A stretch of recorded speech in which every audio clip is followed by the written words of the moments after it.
चंद्रपुर नाम का एक गांव था। वहाँ का जमींदार बहुत ही धनवान और सर्वगुण संपन्न था, लेकिन जमींदार बहुत ही कंजूस था। वो अपने परिवार के लिए आलीशान घर बनवाना चाहता था। जमींदार ने अपने आलीशान घर बनवाने का ठेका ठेकेदार रमेश को दे दिया। उसने रमेश की कई तारीफें सुनी थी कि वो बहुत ही अच्छा है, मेहनती है और बहुत ही काबिल है। जब रमेश को पता चला कि महल बनाने का काम जमींदार साहब ने उसे दिया है, मानो खुशी से वो बेहाल हो गया।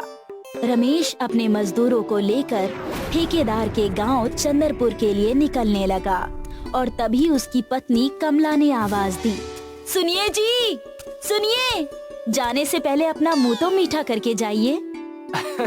हाँ भाग्यवान, जरूर, खुशी का समय है। अगर हमने वहाँ जाकर अच्छा काम किया तो जमींदार साहब हमें स्वर्ण मुद्राओं से नवाजेंगे। भगवान करे आपकी सारी मनोकामनाएं पूरी हों। रमेश अपने सारे मजदूरों के साथ चंद्रपुर गांव के लिए निकल जाता है। अरे, मैंने सुना है कि चंद्रपुर गांव में बहुत धनवान आदमी रहते हैं। सोचो, अगर महल अच्छा बना देंगे तो पूरा चंद्रपुर हमसे ही घर बनवाएगा। कितना मजा आएगा, नहीं? धन ही धन होगा। अरे इतना ज्यादा ना सोचो, ये सोचो कि कहीं खराब महल बन गया तो पूरा चंद्रपुर हमारा पीछा नहीं छोड़ेगा। और जमींदार बहुत कंजूस है, मैंने ये भी सुना है।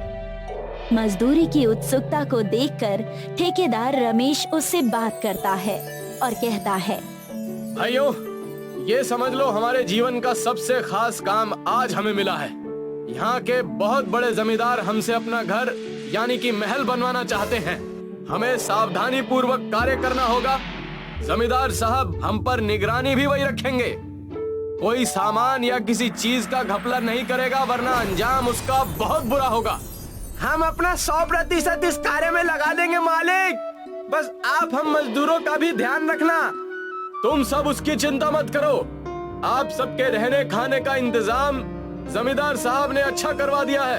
कल से बस काम पर लग जाओ और जल्दी से महल तैयार कर दो। रमेश अपने मजदूरों को समझा ही रहा था कि वहाँ पर जमींदार साहब उन सब से मिलने खुद ही आ गए। क्यों ठेकेदार साहब, कैसा लगा हमारा गांव? चंद्रपुर का पानी पसंद आया कि नहीं? सब कुशल मंगल है हुजूर। मैं बस अपने मजदूरों को समझा रहा था कि काम कैसे करें। मजदूरों से याद आया, आप सभी का हमने रहने का पूरा इंतजाम कर दिया है। आप बस जल्दी से हमारा महल बनाकर हमें दे दीजिए। मैंने बहुत सुना है आपके मजदूरों की कारीगरी और ईमानदारी के बारे में। उसी वक्त रमेश अपने मजदूरों को कारीगरी की सलाह देने लगता है और कहता है, हम सबको बहुत बारीकी से काम करना होगा। जमींदार बहुत कंजूस है। अरे मालिक, हमने भी सुना है जमींदार साहब सिर्फ उतना ही सामान मंगवाते हैं जितना उन्हें काम हो। हाँ, पिछली बार चंद्रपुर में इन्होंने अपने पुराने घर की मरम्मत कराई थी। उसमें रेती और बालू कम होने से इन्होंने मिट्टी डलवा दी। ठेकेदार साहब, मुझे तो अभी से अनहोनी का डर लग रहा है। कहीं हमसे कुछ गड़बड़ ना हो जाए। अरे काम शुरू होने से पहले तुम सब अनर्थ बातें कर रहे हो। सब अच्छा होगा, भगवान हमारे साथ है। लगन और मेहनत से सारा काम करो, चलो। रमेश और मजदूरों की चिंता देखकर जमींदार ने कहा, चिंता की कोई बात नहीं है। महल का सारा सामान हमने पहले ही मंगवा लिया है। महल बस आप आलीशान बनाइए, ठीक है? रमेश और मजदूर जमींदार साहब की बात सुनकर महल का काम करने की तैयारी शुरू कर देते हैं। दूसरे दिन सारे मजदूर काम पर लग जाते हैं। तब रमेश जमींदार साहब के पास जाकर महल बनाने के सामान की पर्ची उन्हें देता है। जमींदार साहब, बस कुछ पेश कीमती पत्थरों की कमी है। इन्हें बस आप मंगवा लीजिए, हमारा सब काम पूरा हो जाएगा। जरूर ठेकेदार जी, जरूर। महल में कोई कमी नहीं होनी चाहिए। पत्थरों का इंतजाम करवा देता हूँ अभी। जमींदार से पर्ची लेकर नौकर पेश कीमती पत्थर लाने चला जाता है। नौकर के पत्थर लाने तक सारे मजदूर ठेकेदार से बात करते हैं। अरे बाप रे, महल इस पेश कीमती पत्थर से बनेगा? बहुत महंगा पत्थर है ये। हमें सावधानी बरतनी होगी। हम सबको सावधानी से काम करना होगा। कुछ भी यहाँ वहाँ हुआ तो मामला बिगड़ जाएगा। कुछ ही समय बाद नौकर पेशकीमती पत्थर लेकर वहाँ आ जाता है। अगर मैंने इस बेशकीमती पत्थर से घर बना लिया तो पूरा शहर मेरी तारीफ करेगा और मुझे और मेरे मजदूरों को और काम मिलेगा। रमेश उन कीमती पत्थरों को काम के जगह पर रखवा देता है और मजदूरों को आराम करने के लिए कहता है। शाम हो चुकी है, आज आप सब आराम कीजिए। कल सुबह उठकर इन कीमती पत्थरों से महल का काम शुरू करेंगे। पूरे गांव में कीमती पत्थर होने की वजह से चोरों को उनका पता चल जाता है और सारे चोर उन पत्थरों को गायब कर देते हैं। सुबह रमेश और उनके मजदूर काम की जगह पर जाकर देखते हैं और कहते हैं, उस्ताद, जमींदार साहब ने अभी तक एक भी पत्थर का इंतजाम नहीं किया है।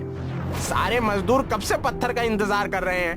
कृपा करके हमें बताइए, बिना पत्थर के सारा काम रुका हुआ है। अरे पत्थर तो रात को ही उनके नौकर ने मंगवा लिया था। मैंने खुद अपनी आंखों से देखा था। लगता है कीमती होने के कारण उन्होंने कहीं और रखवा दिए। मैं अभी उनसे पूछ कर आता हूँ। ठेकेदार रमेश तुरंत जमींदार के घर चला जाता है।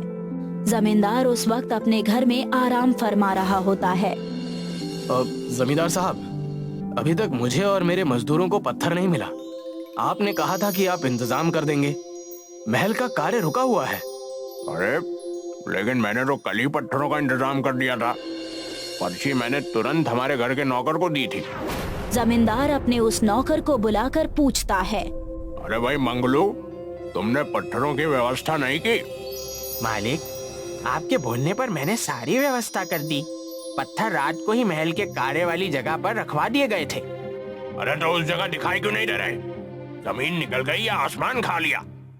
ये सब होने के बाद रमेश और जमींदार दोनों मजदूरों के पास जा पहुँचे। जमींदार और रमेश ने वहाँ जाकर देखा तो उन्हें दूर दूर तक कोई पत्थर नजर नहीं आया। अरे ठेकेदार, ये क्या कर दिया तुमने?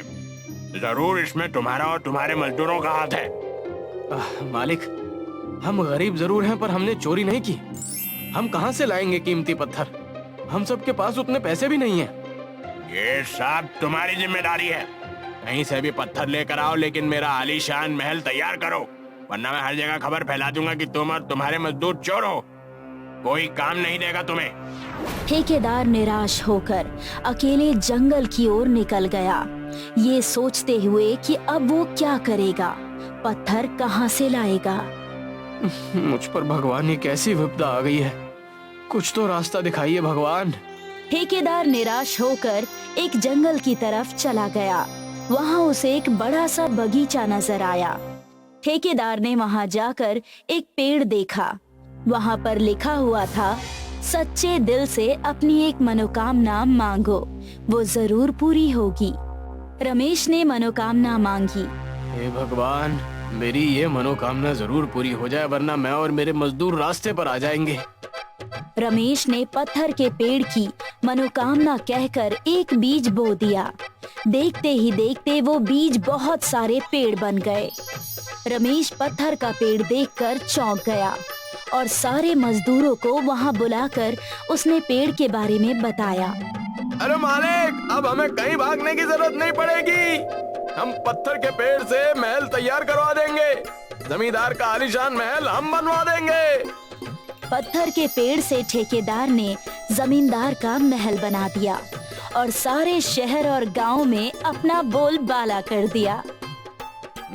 अरे भाई, मानना पड़ेगा रमेश, तुम्हें और तुम्हारे मजदूरों को। वफादारी से सारा काम करवा दिया। बहुत शानदार, बहुत शानदार। इतना सुनते ही मानो सारे मजदूर ठेकेदार को अपने कंधे पर उठाकर जश्न मनाने लगे।